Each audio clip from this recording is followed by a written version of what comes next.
So, if it's okay with you, I would like to stop talking about Joker for a while. I'm sure I'll come back to it eventually, but for now, I want to talk about something completely different.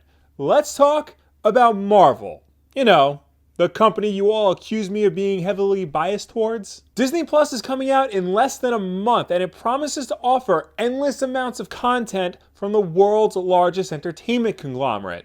Basically, anything you ever liked as a kid will be available at the press of a button, and if it isn't, it probably will be eventually. I mean, we're talking Star Wars, we're talking Pixar, we're talking Jeff Goldblum, and for the purposes of this video, we're talking Marvel, baby. It's already been confirmed that 7 Marvel Cinematic Universe TV shows are coming to Disney Plus. That's a lot of Marvel no matter how you slice it, and this is in addition to the already existing movie and TV shows that are going to come to the platform. But none of those new shows are debuting until next year. At launch on November 12th, we are going to get some Marvel content on Disney Plus, but will it be enough to entice diehard Marvel fans to sign up on day one?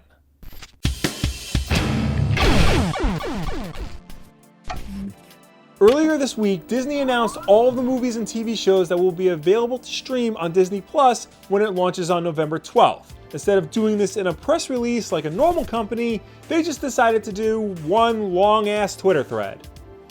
Now, to be fair, they are offering a lot of stuff right out the gate. Hundreds and hundreds of movies and TV shows, some of which you already know, and some you might not have even heard of before. They've got the classics like Snow White and Sleeping Beauty, modern day favorites like Pirates of the Caribbean and WALL-E, hit TV shows like Lizzie McGuire and Hannah Montana, stuff that only I'm interested in like the Mighty Ducks animated series, and a shocking amount of weird ass things from the 50s and 60s like Darby O'Gill and the Little People, and those Kurt Russell movies that he made before he met John Carpenter. Yeah, you too! It really does look like there's something for everybody here, even things from Fox like The Simpsons and The Sandlot. Every aspect of the Disney monolith will be represented on day one of Disney Plus. And of course, this means Marvel. Possibly their most lucrative division, Disney will have plenty of Marvel stuff for you to watch on Disney Plus when it launches.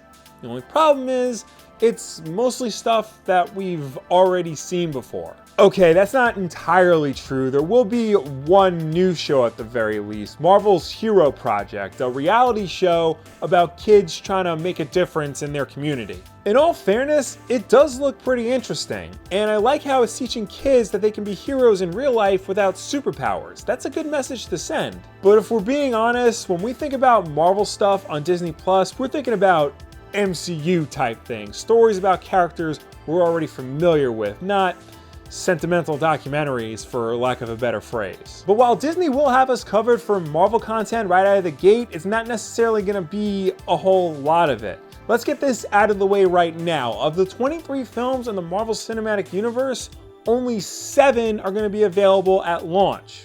These 7 to be specific: Iron Man, Iron Man 3, Thor the Dark World, Age of Ultron, Ant-Man, Guardians of the Galaxy, and Captain Marvel. It's a random assortment of films if you ask me. The problem, of course, is that many of the other Marvel films are still tied up in deals with other streaming platforms or cable services. So that's why we got this weird small hodgepodge. We got Iron Man 1 and 3, but not 2. We got the bad Thor movie, but none of the good ones. And that's of course to say nothing of the Incredible Hulk or the 2 Tom Holland Spider-Man films. Those are wholly owned and distributed by other movie studios who aren't Disney. Now, they have already announced that more MCU films are coming to Disney Plus. They already announced some of them, and all future films will come to Disney Plus after they've been released on Blu-ray.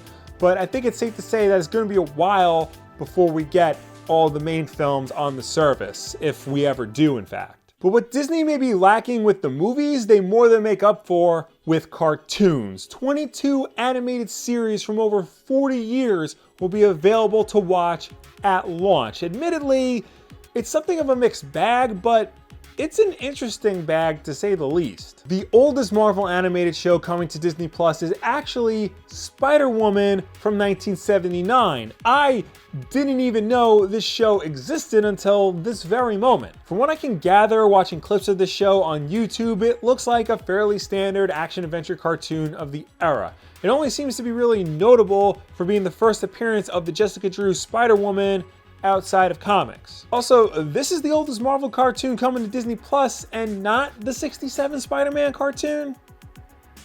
How does that make sense? Next up is Spider-Man 1981 and Spider-Man and His Amazing Friends. These are basically the same show, except that in Amazing Friends, he hangs out with his buddies. But Spider-Man and His Amazing Friends is cool because it does feature a lot of different cameos from other Marvel characters, including the X-Men, complete with an Australian Wolverine. How you doing?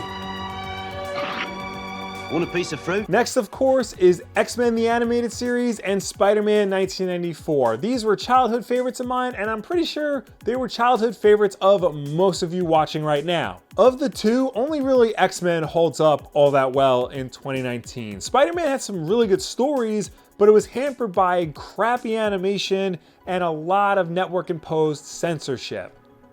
The theme songs for both kicked ass though. Next is 1994's Iron Man and Fantastic Four. Now admittedly, neither one of these shows is all that good, but I have fond memories of watching them at my grandmother's house growing up because she didn't have cable, but they were on Channel 9. So I'm just happy to see them represented here in this day and age. Moving on, there's the Incredible Hulk animated series from 1996. I've never seen it, but I know Neil McDonough is the voice of Bruce Banner, and he was also the voice of Bruce Banner in Incredible Hulk Ultimate Destruction, a game I love. Silver Surfer 1998 only lasted one season, but it's finally remembered for really leaning into the Jack Kirby aesthetic. And not just visually, it does look like Jack Kirby drew it, but also in terms of storytelling. It is full of Jack Kirby style nonsense. And I use the word nonsense in the best way possible. Spider-Man Unlimited, which is just the Batman Beyond knockoff. Avengers United They Stand, which is also a Batman Beyond knockoff.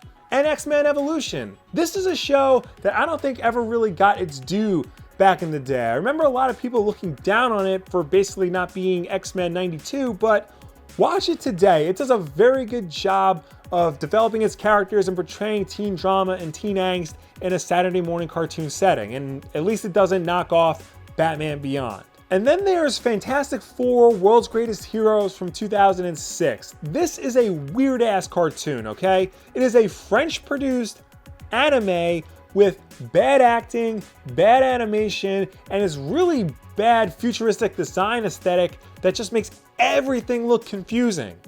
Also, the Thing spray paints a 4 on his chest.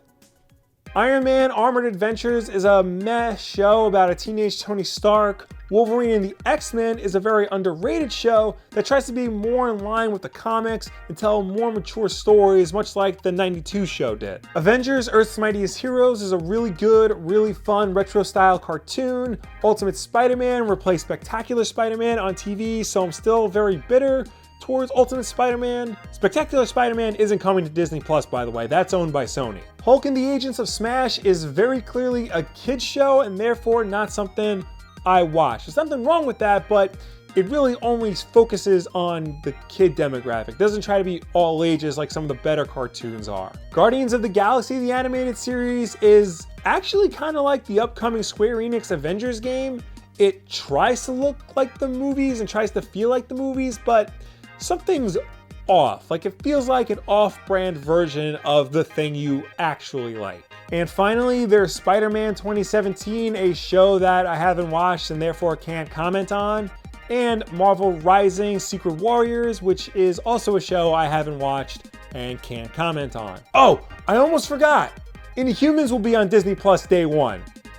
Yeah, you're not the only one who forgot about this piece of shit. Now, I don't really mean to be slagging Disney for having a seemingly mediocre lineup of Disney stuff for the launch of Disney Plus. I mean, to be fair, at this point, it's really ridiculous to expect any new launching streaming service to immediately beat out Netflix on their first day out. And besides, if you look at something like DC Universe, that also had a very sparse offering of content right out the gate, and that eventually turned into a really worthwhile purchase. It has a lot of great stuff on there. The big difference, however, was that DC Universe was specifically made for fans of DC superheroes, and what little content it may have offered at launch was specifically geared towards those people, regardless of whether or not they'd seen what DC Universe was offering. Also, DC Universe actually had comics on it. Disney Plus, on the other hand, is meant to appeal to a much wider audience. Everybody from your little sister to your mom to your cool cousin Cody should find something they like on Disney Plus. Marvel may be a focus of it, but it's not the focus of it. Honestly, it looks like Disney Plus is trying to appeal more to Star Wars fans out the gate than it is to Marvel fans. I mean, look at the lineup. You got all 6 original films: The Force Awakens, Rogue One, the Clone Wars animated series and cartoon, Resistance and Rebels, Empire of Dreams, which is a very good documentary, and The Mandalorian day one with Disney Plus. That's a very enticing offer for Star Wars fans. Marvel doesn't really have anything like that on launch day. So if you're only interested in watching Marvel stuff on Disney Plus, I would say maybe hold off on it for now. Wait until they start adding more content. Wait until they add more films and maybe more than 5 good cartoons, because let's be real, only like 5 of those cartoons are actually worth revisiting. Much like DC Universe, the potential is there, but it's just not there yet, especially with regards to the Marvel stuff. So definitely wait until they add more to it. Hell, maybe even wait until next year when the shows start debuting. And they got some good shows lined up. Falcon and Winter Soldier is going to be the first one, and that looks really interesting. Moon Knight's coming. We all love him. She-Hulk looks very interesting. It's got good things on the way. Not so much Hawkeye anymore. But what do you think of Disney Plus, specifically with regards to its Marvel content? Do you think it's enough for a day one purchase, or do you think it's okay to wait until they start adding new and exciting things? Let me know down below or anywhere on the internet. For the purposes of this video, I only really wanted to talk about the Marvel content on Disney Plus because obviously that's what I do here, but I am gonna get it on day one because for me, The Mandalorian alone looks worth it. I mean, they cut a dude in half with a door. But also too, a lot of the catalog stuff does look very appealing. It'll be nice to finally watch Gargoyles from start to finish. I always want to properly get into that show. And Kim Possible is going to be on the service day one. That's the best Disney show ever made, don't at me, so that's worth $6 a month alone. And of course, don't forget that we have new videos every Tuesday and Wednesday, with Wednesday night at 8 p.m. Eastern being Wulff Den Live. So subscribe to see all of that. Like this video and share it with a friend who wasn't sure whether or not they should get Disney Plus when it launches for its Marvel stuff. I think I might have saved them some money. Thank you all for watching. I will see you next time.